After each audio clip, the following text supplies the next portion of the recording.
অভিভাবক প্রতিনিধি নির্বাচন আছে। শিক্ষা প্রতিষ্ঠানগুলো তৃণমূল সরকার আসার পরে ভেঙে তছনছ করে দিয়েছে।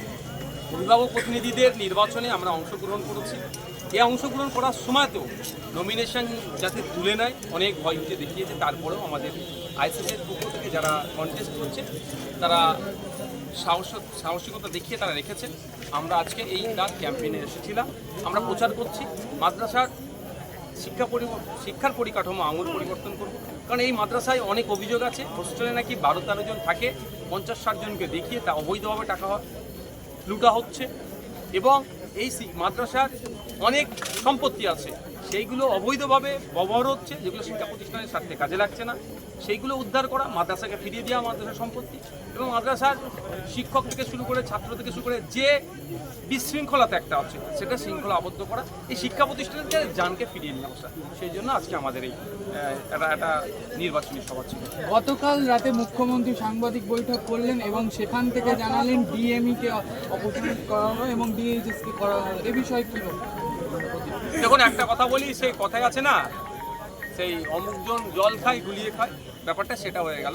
অনেক আগে এটা করার দরকার ছিল, অনেক আগে থেকে এদের নামে অভিযোগ আছে। এটা নতুন অভিযোগ নয়, একাধিকবার অভিযোগ দায়ের করা হয়েছে।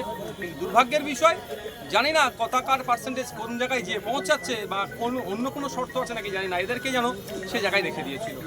দুর্ভাগ্য, আমরা পশ্চিমবাংলায় যে বসবাস করছি, আমাদের না শিক্ষা পরিকাঠামো না স্বাস্থ্য পরিকাঠামো সবটাই ধ্বংস করে দিচ্ছে তৃণমূলের আমলে।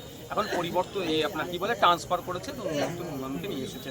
আমি আশা করব কুকুর বাসা হবে না এখানে, স্বাস্থ্য ব্যবস্থা সম্পূর্ণ নিরপেক্ষতার সাথে চলবে এবং এখানে স্বাস্থ্য পরিষেবা সমস্ত শ্রেণীর মানুষ যাতে কোনো রকম ঘুষ না দিয়ে এত ঘুষ মুক্ত যেন স্বাস্থ্য পরিষেবা পায় এবং সিন্ডিকেট রাজ যেটা চলছে সেটা যাতে বন্ধ হয় আর ট্রেড কালচারটা যাতে বন্ধ হয়।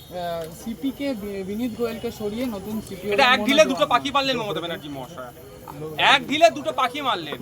আমরা কদিন আগে আপনাদের মধ্যে অনেকে দেখিয়েছিলেন না যে খুব তাড়াতাড়ি সিপিকে সূত্র মারফত খবর সিপিকে সিবিআই ডাকতে পারে, তো এক ঢিলে দুটো পাখি মারলো। একটা হচ্ছে পাবলিকের ডিমান্ড ছিল সিপি পদত্যাগ, উনি কি করলেন পদত্যাগ না করিয়ে একটা আলাদা জায়গায় পোস্টিং দিলেন।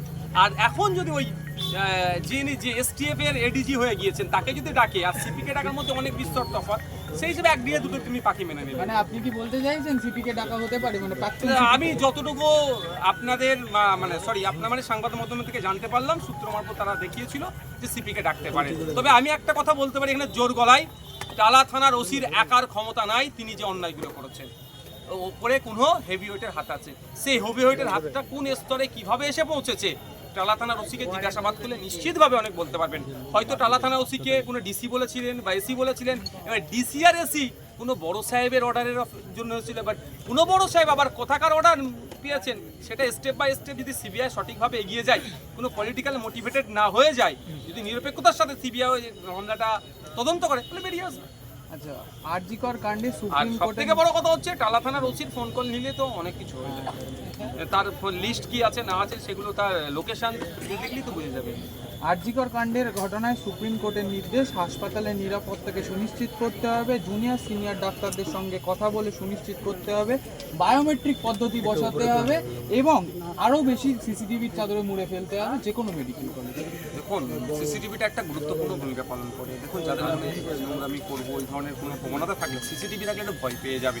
কিন্তু দুর্ভাগ্যের বিষয়, আমাদের রাজ্যে আপনারা জানেন অভয়া কাণ্ডের পরে কেন্দ্র সরকার একটা ফান্ড দেয়, যেটা প্রতিটা রাজ্যে দেয়। সেই ফান্ডের থেকে বিশেষ করে আলো আর সিসিটিভির তারা যাতে অ্যারেঞ্জমেন্ট করে, কিন্তু আমাদের রাজ্যের যে ফান্ডে এসেছে তার 50% খরচ করতে পারেনি দপ্তর। এই প্রসঙ্গটা, এই বিষয়টা আমি বিধানসভার মধ্যে উত্থাপন করেছিলাম। তো আজকে যদি সিসিটিভি পর্যাপ্ত পরিমাণে দেয়, আলোর যদি ব্যবস্থা থাকে, শুধু হসপিটালগুলো নিরাপদে থাকবে না, সারা বাংলার মানুষ নিরাপদে থাকবে। পঞ্চায়েত নির্বাচনের সময় আমরা একটা স্লোগান তুলেছিলাম যে পঞ্চায়েত আমাদেরকে মানুষজন গিফট করবে, অর্থাৎ আমাদেরকে